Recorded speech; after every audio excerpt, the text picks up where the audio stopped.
Okay. Welcome. Hey. Hi. How are you? I feel grateful for the sun and for it to be Tuesday.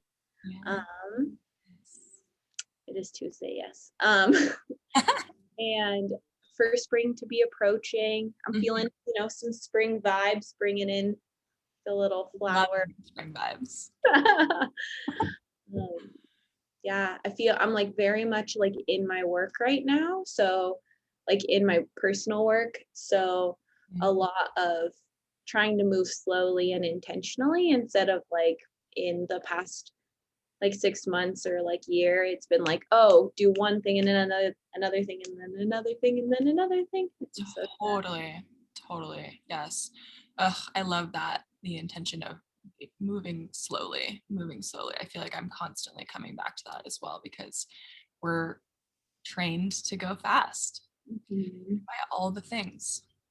With that intention in mind, let's do a little bit of grounding, shall we? yes. Yes. All right. So eyes can be closed or open. Sitting tall. Chest lifts. And sometimes I like to kind of rock back and forth and find the place where I feel like I'm sitting tall, but not having to effort a lot. Vertebrae kind of stacked in a way that offers a little more ease. And then noticing the chair underneath us. And sense of support. Reminder of the fact that we are held.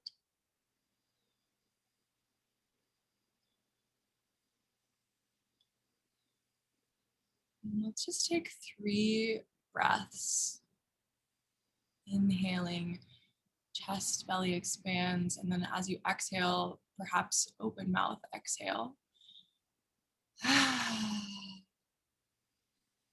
Even making a sound if that feels right for you. Twice more your own pace.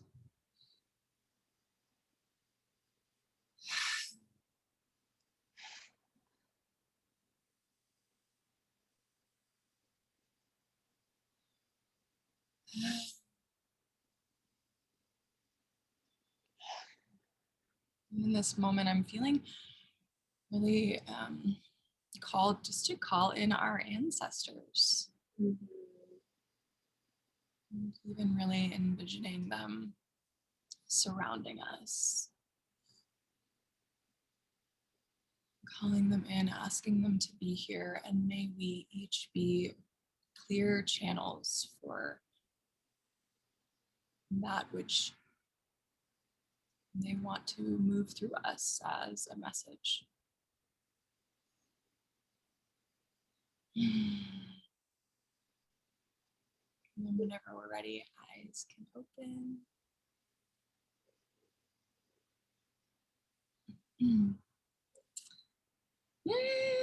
So good to be here. Oh, God, it's like every time I do that, it's like I open my eyes and I just feel like I'm seeing the world with different eyes.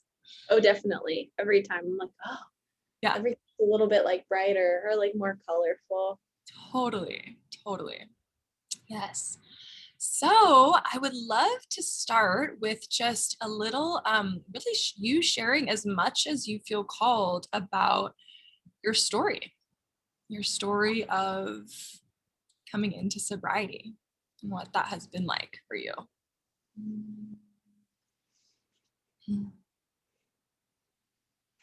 I mean, as most stories of recovery are, there these journeys of like resistance, and many excuses, and in no way perfection, which I think is always an important piece to like bring in when we talk about recovery.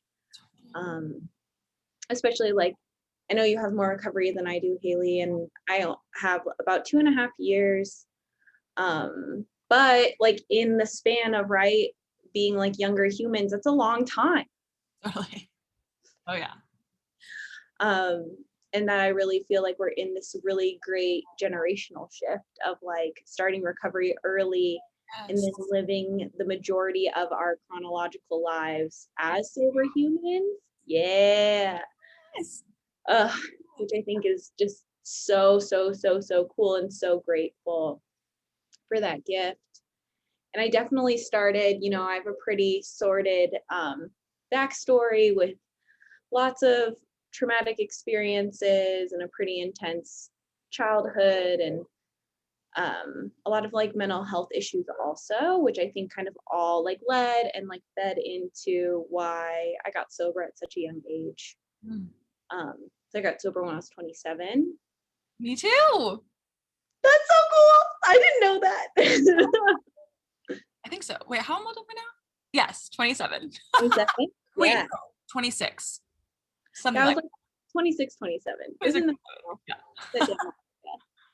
So just like, so kind of spent from like 14 until then, just Mhm. like started off as like a general partier, and then just this, probably honestly, as soon as I like left my parents' home at 18, just this instant like intensity of like coping using alcohol and other substances, and really just that was kind of like my go-to and my coping mechanism and like my support. And I think that's a really cool part of recovery, is we talk about how like the substances supported us in that current stage in our lives, Totally. and then recovery gave us the gifts to not have to use that tool anymore. um and so I kind of pulled all of the the average, recovery tricks, right? Like moved, got in new relationships, broke up with people, told other people that they had like substance abuse issues, Yes. tried to like not use during the week or not use during the weekend, or like go on trips and like, oh, but I just didn't drink on this one trip or whatever. And went through like all of these like different scenarios, and that's really what brought me into recovery, is that like I tried every single other path that I could possibly think of except not using. Yeah. Like every other one, I'm like, I'm a very resourceful human, I have a lot of education, and I used everything else. I avoided at all costs, like not, you know not giving up that one thing. And then as soon as I did, it was really fucking painful. I don't want to like ever invalidate those like early days in recovery. And those early days, of course, for me, still kind of like pop up like that impulse, and like, oh, wasn't it just easier when we defaulted into this place? Mhm.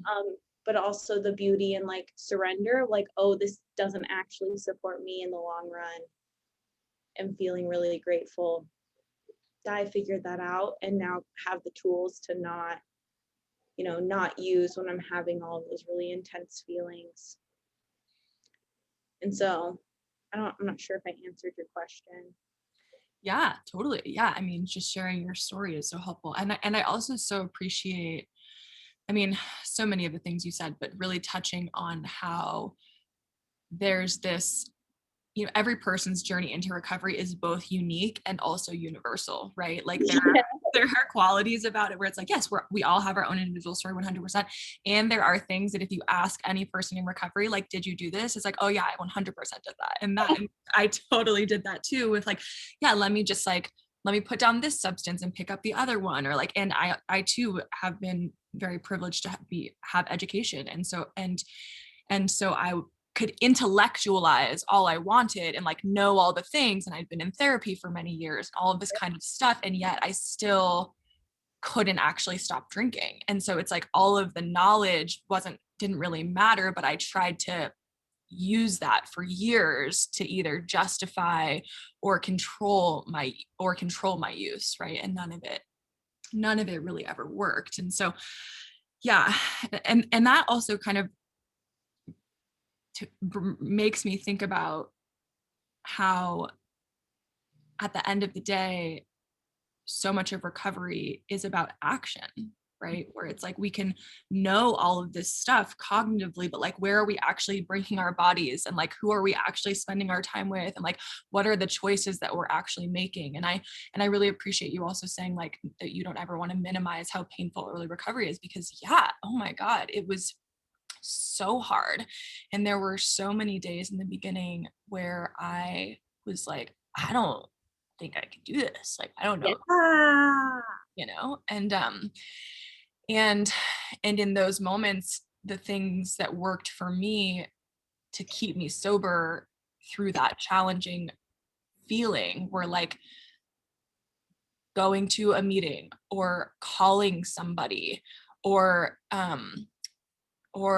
honestly, like sometimes it was literally, I was really blessed to have a sponsor in the beginning who was super really embodied in her own way. And so I remember I would sometimes call her and I would be so dysregulated because I had no tools to manage my emotional experience. And so I would be calling her and I would be hysterical over this, that, or the other thing. And she'd be like, okay, tell me what you see in front of you. Like, Mhm. name 3 things that you see in front of you.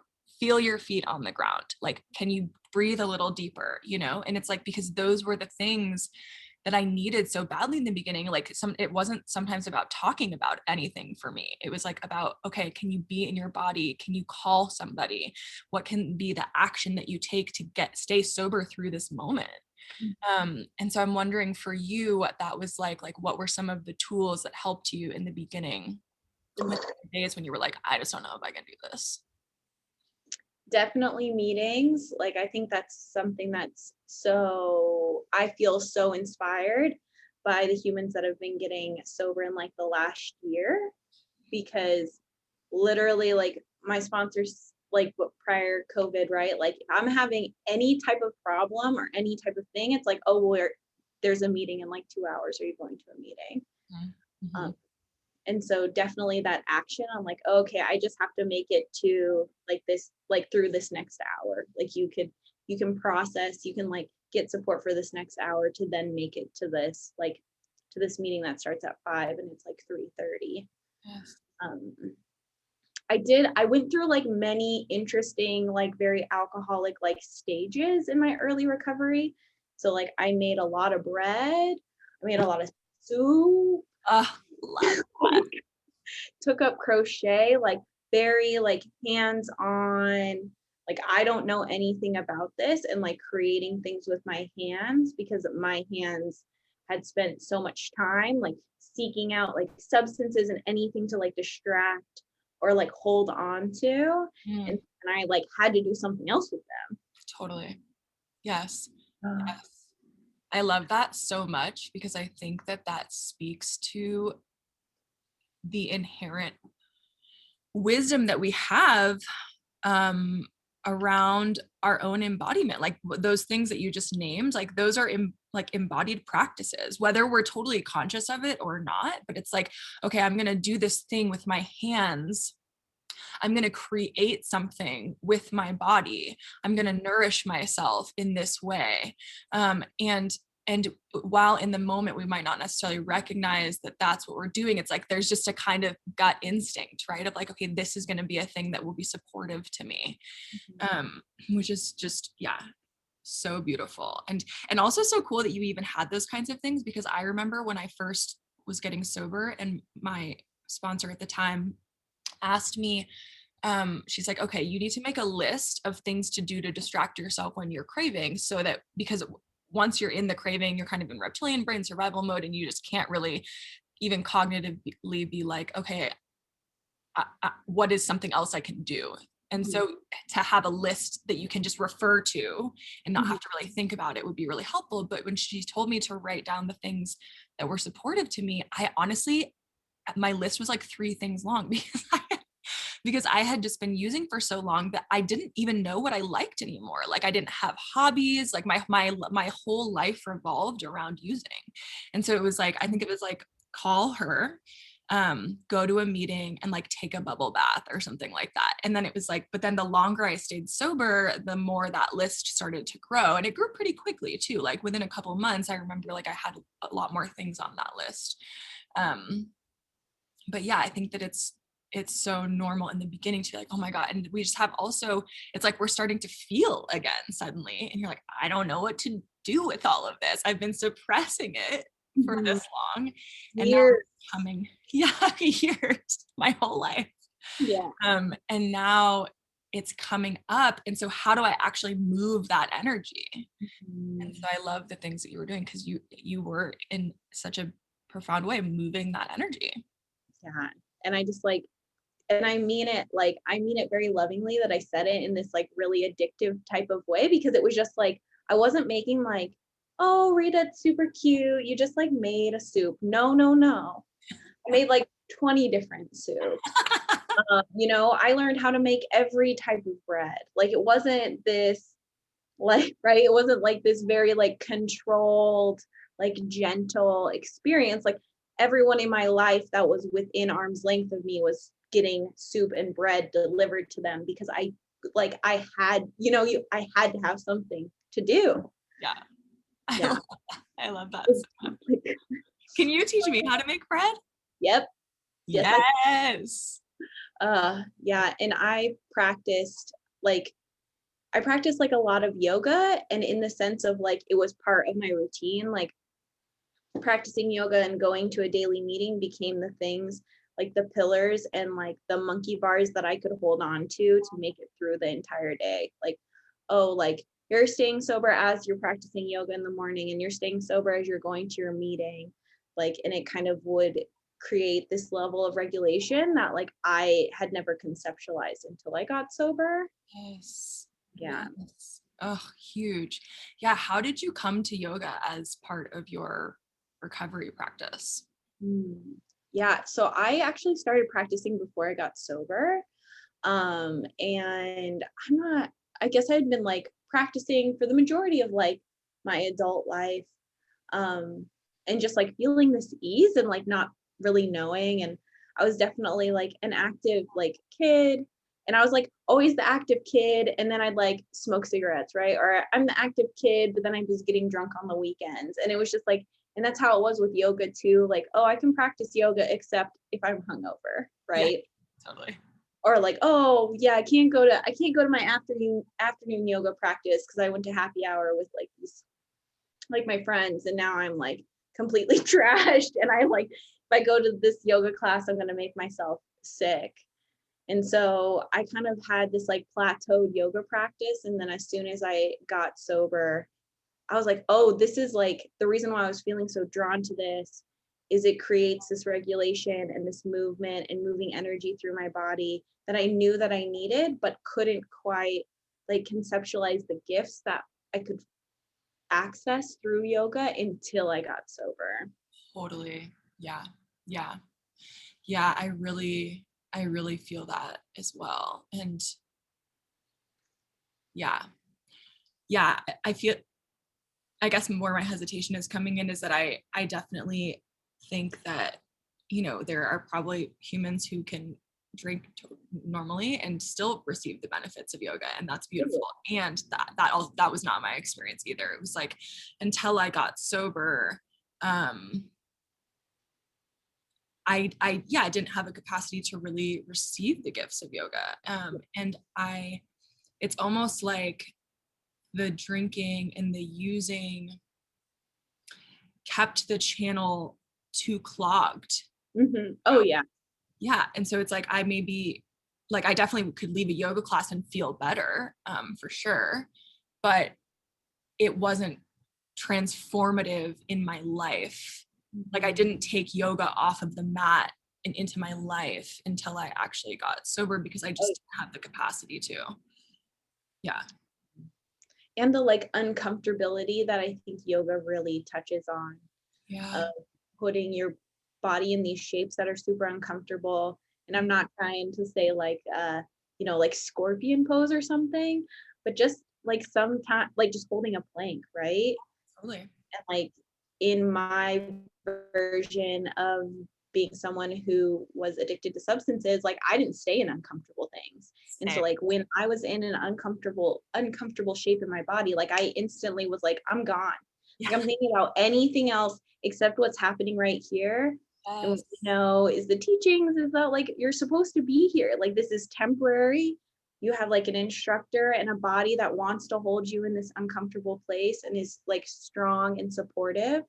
Um, and it's really hard to prove that to yourself when you're so inundated in substance use outside of like your practice. Totally. Oh, yes, so true.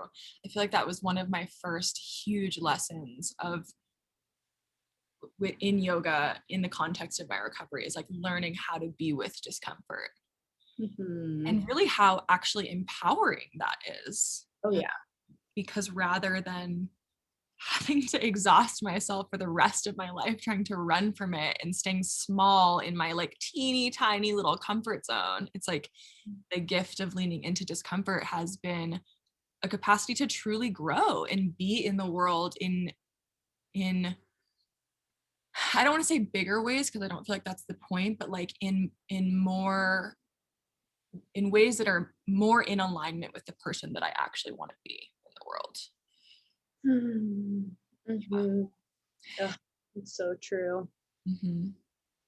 Yeah, and then in kind of in the context of yoga and recovery too, I'm curious about your experience of a higher power because I feel like that is also such an essential component of a yoga practice, right? Is like a connection to the divine. Like that is what it is at the end of the day. And yet I didn't understand that at all. Like I just thought yoga was asana before I got sober, which is a beautiful place to start. And so many people start there. And that's also speaking to the gifts of both yoga and recovery is like, oh wow, this is actually about a connection to something bigger than me. And so I Mhm. wonder what your relationship is like with a higher power, or even what that journey has been like for you. I just really want to appreciate like the conversation we're having because I think this is such a inclusive like look at my recovery where like it's been kind of difficult to kind of like cover all of the bases, so I'm really enjoying like our kind of umbrella, like including all of these different parts. Yes. um so I grew up Catholic, and so God, the relationship that I was taught to have with like higher power God was just one that didn't feel like reciprocal, Mm. um, and was pretty harmful to like my idea and shaping of like higher power. And so it took me probably almost 6 months into recovery to really, it really clicked in my mind. And I think that I always need these constant reminders that, like, not only am I praying and connecting to higher power, but like my higher power genuinely supports and wants to know what's happening for me also. Mm-hmm. Like, we're working together. I'm checking in and like they're checking in with me. Yes, a co-creation. Yes. And it's been amazing and like life changing, and probably it is like my number one gift of recovery is this connection with higher power, and being able to be like, oh, the things outside of myself are created by this energy that is so much larger than me and so much wiser than me, and can already see into the future and into the past and expansively, and knows. And so if I need support, or if I am looking for support or need general direction or just like need a general check-in, there's always this energy that I can connect to, and that this energy and I are like not separate but in, yeah, co-creation and working with one another. And I definitely feel as though yoga and like physical movement is my channel for that, because I burnt like my self stuff has to get like burned a little bit. Like I gotta move it away from like this part of my brain a little, to be able to be like, oh yeah, it's not just Rita's world with Rita's obsessions and like Rita's goals. It's like this much larger, beautiful, inclusive, community driven universe that I want to be part of. Totally. Yes. Ugh. So, yeah, so beautiful. And I relate so much. And what that makes me think about is the way in which our recovery has informed our activism. Oh Uh, yeah. yeah. Rita and I, for those who are watching in the ethers at the point that you watch, such a strange thing. But we get to work together at a nonprofit organization called Healing Justice Collective, and the mission of this is a shameless plug. The mission of the nonprofit is to resource BIPOC and historically oppressed people in their healing and their health, really. And so I thought that we could touch a little bit today on the way in which our recovery has informed our activism, because, and you kind of already just touched on that a little bit, right? Which is to say that before recovery and before sobriety, it's like we live, and I did this too. You're like, it was Rita's world and Rita's obsessions and and same thing for me, where it's like I was just always, everything was always right here, and I was just in constant survival mode. And because I was in constant survival mode, all I could think about was me, because I was just like always trying to self-regulate, right? And then we get into recovery, and whether you take a 12-step approach or some other approach, what I feel is an integral part of a recovery path is service, and like this recognition of like, oh, I'm actually here to heal and be a good person so that I can like be good to other people and like be in the world in a meaningful way and like be part of this collective that I have, I guess depending on what your beliefs are, but I'll speak for myself, which is to say, like, I believe that I was dropped on this planet in this moment in time for a reason, And I remember when I was trying to get sober, and I would think about that all the time. I'm like, there has to be more to this life. Like, this cannot be all there is. Like, this cannot be the purpose. Like, there has to be more. And then it's like, we get sober, we start to do our healing work, and our eyes kind of open, and it's like, oh, okay, I'm here for something that's bigger than me. And so, yeah, I'm wondering if you can speak a little bit to that, of like the way in which your recovery has informed how you approach activism. I mean, completely and utterly. Mhm. Which, I mean, what came through when you were talking, Haley, is like this concept of like gratitude. And I was like, I would have never described myself as like an ungrateful person. Like I always said thank you and I was polite or whatever. But I didn't really understand like gratitude and service until I got sober. Like I'm in service, paid like all the time. Mhm. Like that's my job. Both of my all my jobs are like service jobs. Like I am in service to humans. But to be in service selflessly for another human being without the job aspect literally changed how I saw and perceived other people. Totally. I was like, oh, it's not about me. Yeah. And just being and knowing that service and activism is about like showing up in your truth and like doing your own work because you want to do your own work. Totally. And that it's not this this experience with a secret like goal or gift on the other side. It's like we're just really committed to having a world and having a place that serves all humans and that is aware and conscious in how the world has affected like historically marginalized communities so greatly, and that the commitment is that humans deserve love and resource and access, and that we don't have systems that support that. Yeah. Yeah. And so much of like the activism work too is being able to just like take my personality and my personal experience out of it. It's like I'm here for the systemic change. Yeah. I'm here to see like the big vision. Like recovery is given me this idea, and I was actually thinking about this morning. I'm like, oh, I have to like think about what's going to happen in 20 years because Yeah. I'm going to be alive in 20 years, and that feels important. Mm-hmm. So I think a lot of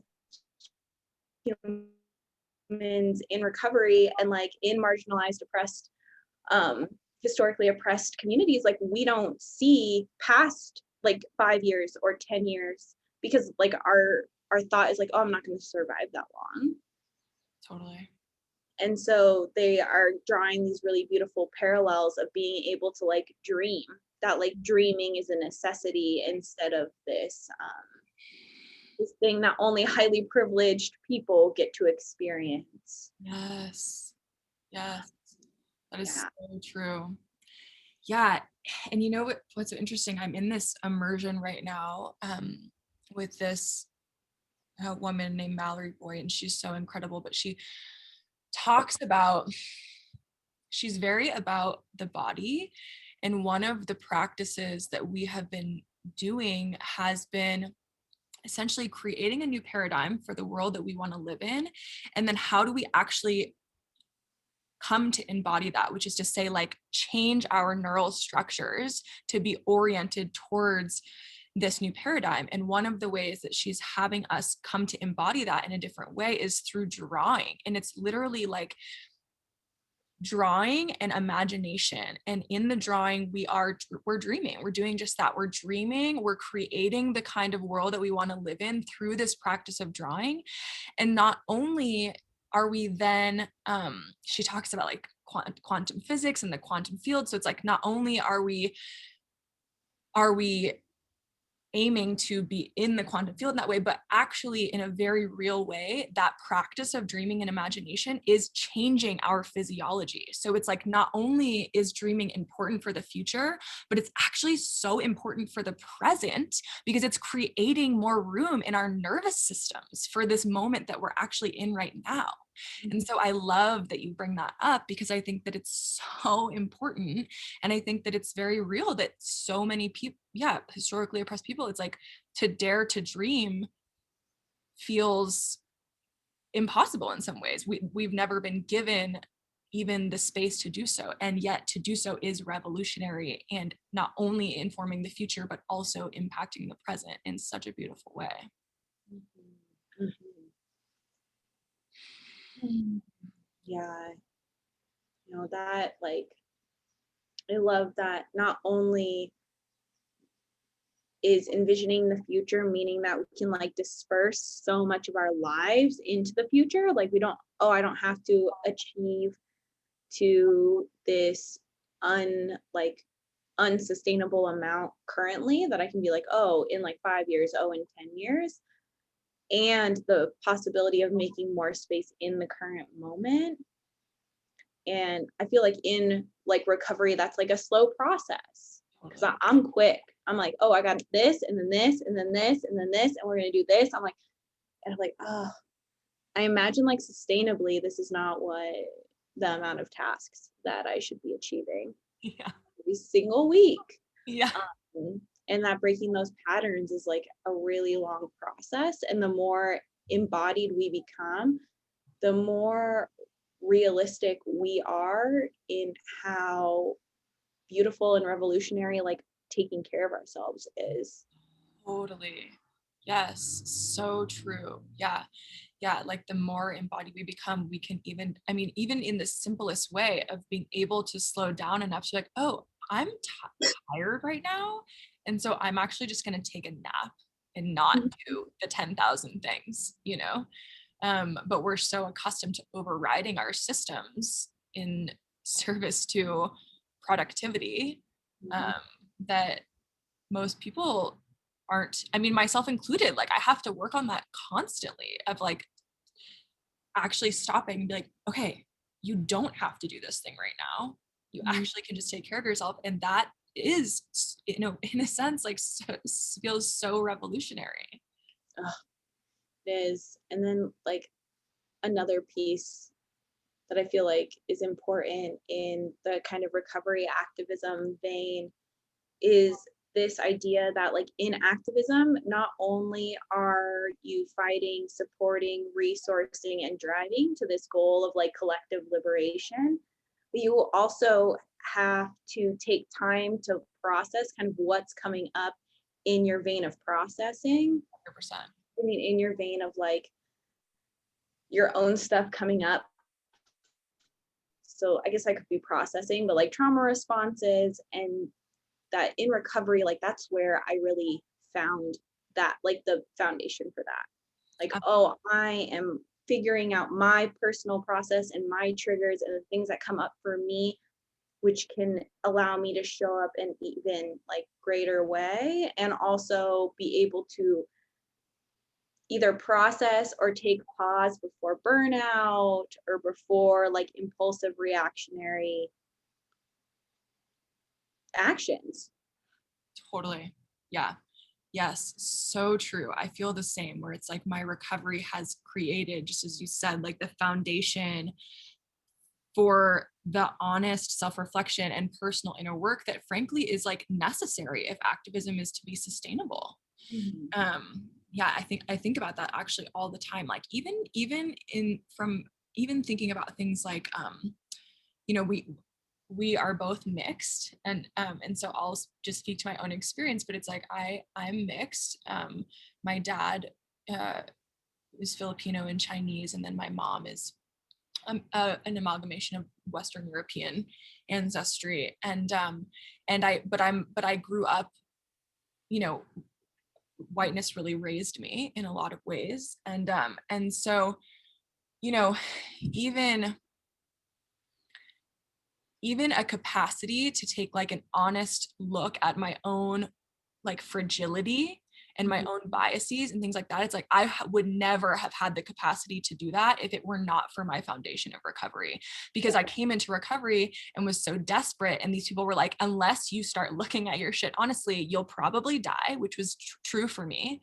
And so it was like, from a survival standpoint, I developed those skills because I had to if I wanted to stay sober, and now those skills get to serve me in the work that I get to do in the world and in activism work. And that is, yeah, so huge. So I love that you touched on that, because I think that unfortunately most of us just were not given those skills growing up, you know, and then it's like, where do we learn them from? And so in that way, recovery has been such a huge gift in my life.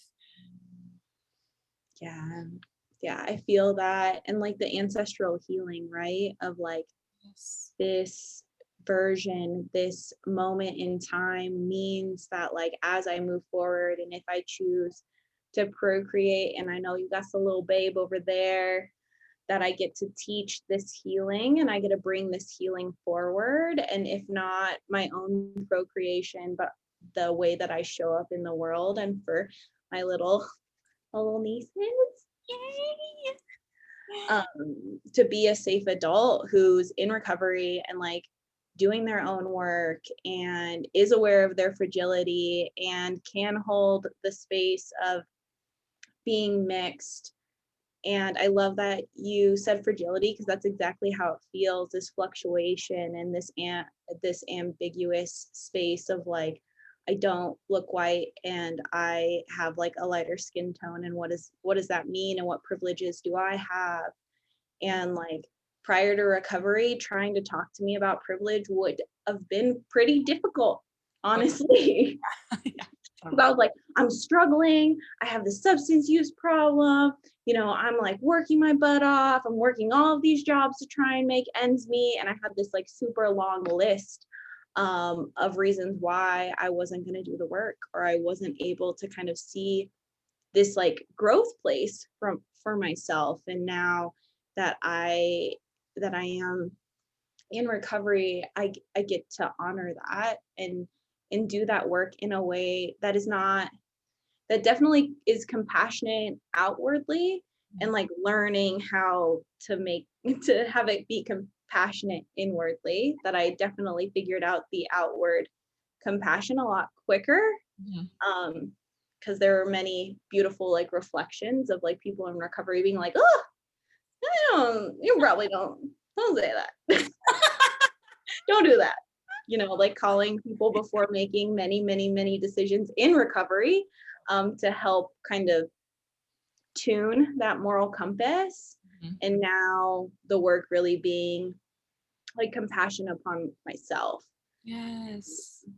the Yeah. fragility of being mixed and the ambiguity of it, Mhm. and the the joy and the pain and like the healing too.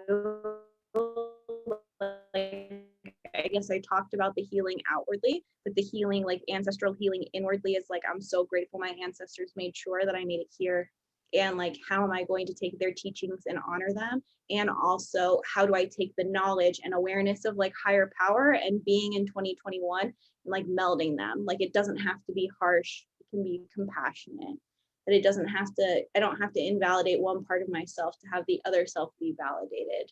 Yes. Yes. Ugh, thank you so much for saying that. Because I think that that really speaks to recovery in a perhaps bit of a wider lens than maybe like initially we had been talking about, or I will often talk about, which is that like, yes, recovering from substance abuse, alcoholism, whatever the case may be. And then also I feel like, when you get to a place where we are, where it's like we've been sober for a while now and we no longer have that obsession, like alcohol and drugs, the desire to use is gone from my life. Like it's not a thing for me anymore. And yet I'm still in a process of recovery. And what does that mean? It's like, to me at this point in my recovery, so much of that is about recovering the parts of myself that have been lost, and that's like exactly kind of what we're speaking to with our lineages, right? And we've had conversations about this where it's like we feel now more in touch with our Filipina ancestry than we ever have. And to me, like that is such a huge part of my recovery, where it's like I grew up, I didn't know my dad, and so I really just grew up with my mom's side of the family's experience. And even though that was just kind of the way that it was, and so I wasn't really conscious of it growing up, but there was always a part of me that felt like I didn't quite belong. One, because I didn't look like the people around me. And then two, because I didn't know like literally half of where I come from. And so there was really this sense of feeling ungrounded, like that kind of root chakra tribal sense of belonging that we talk about and need, like was not really present. And it's only been through meeting like you and Jess and like our Filipina sisterhood that we have here in Bend, that it's like I've gotten to reclaim a truly like a lost part of myself.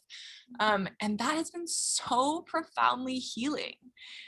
Ugh, yeah. I'm like And like only made possible because we're in recovery. 100%. Because I was like, because growing up with my mom's Filipino, and she moved to the States when she was about 18 years old. And so, and like had, experiences like many American, Filipino American humans. And like, I'm not thinking about, I was not thinking about ancestral healing when I was using. Totally. I was like, maybe I was thinking about like my extended family, right? I'm thinking about my mom, but I'm not really like going into the depths of the ways that like trauma and like ancestry has affected like my cells and my spirit and the way that I love and the way that I show up. Yes. Ugh, yes, yes, yes, yes. I'm like, I'll just be over here being like, one time Rita told me that she's like, I feel like you're my own personal hype person. It's like, yes, forever your own personal hype person. Like, yeah, yeah, yeah, yeah. Yeah. Okay, well, I don't want to take up too much more of your time, but I just would love to close with the question of what is bringing you alive right now?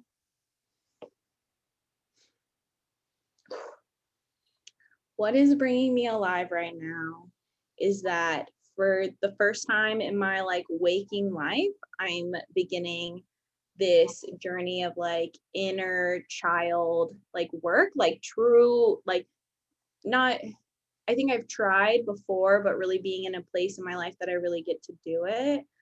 And so what's bringing me alive is that I get to reparent myself, that I get to treat myself as like little Rita, and that I get to show up in this world in a completely different way.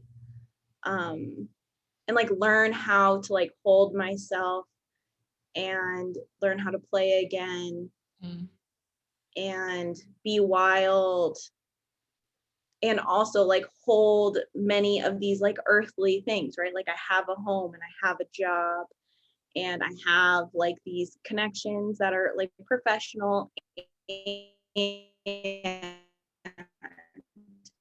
like Rita, as I'm holding little Rita.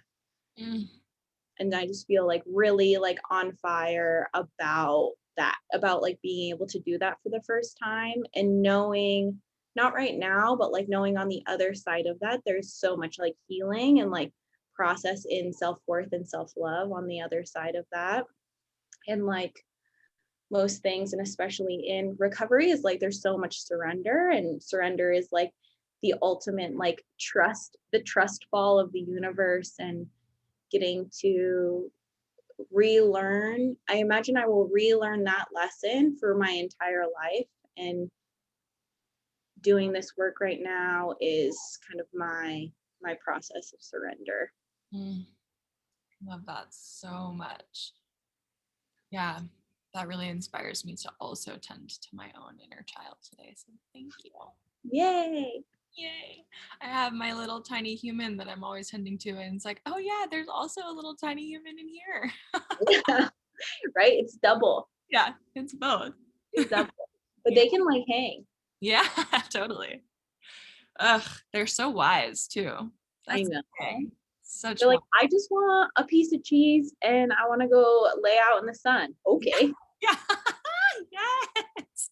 Let's go get ice cream. Okay. Yeah. God, that sounds like a great day. I know. Oh my God. Okay. Well, thank you so much for taking this time. So grateful for you and so pumped about this conversation. Yes, this was amazing. Thank you, Yes, Haley. yes, yes, Mm, yes. Just really like really excited about the embodied recovery journey. I know we were like talking about it at the beginning, and so watching each like layer unfold is really like this cool like surprise. I'm like, ooh, what's this? Ooh, what's this? I'm so Yeah. excited to see what it looks like moving forward. Yes, thank you. Ugh, I'm so glad. I'm so glad that that's your experience. It's honestly a little bit that way for me too, right? Because I feel like, and again, this is going back to what we've really talked about the foundations of our recovery, where it's like the launching of embodied recovery community has so much been a process of deep faith and a willingness to take the leap and be like, okay, I have no idea what's 10 steps ahead. I know the very next right thing that I can do, so I'm just going to do that, and then we'll see. And so when you're like oh, and I'm like, oh, what's going to happen next, I kind of have that same experience where I'm just like, ooh, like, spirit, where are you going to lead me next? What am I Yeah. going to do next? I love that. This idea of inner, like in all aspects of our life, like the next right step. Like Totally. it's not the next right 10 steps. Like nobody's like writing your like little life, your life book without you. Yeah. Um, but if you like need a little nudge, like higher powers there to just be like, Yeah, you got this. yeah, Yeah, 100%. I love you so much. I Thank love you. you. I'll talk to you soon. Okay, Bye. bye.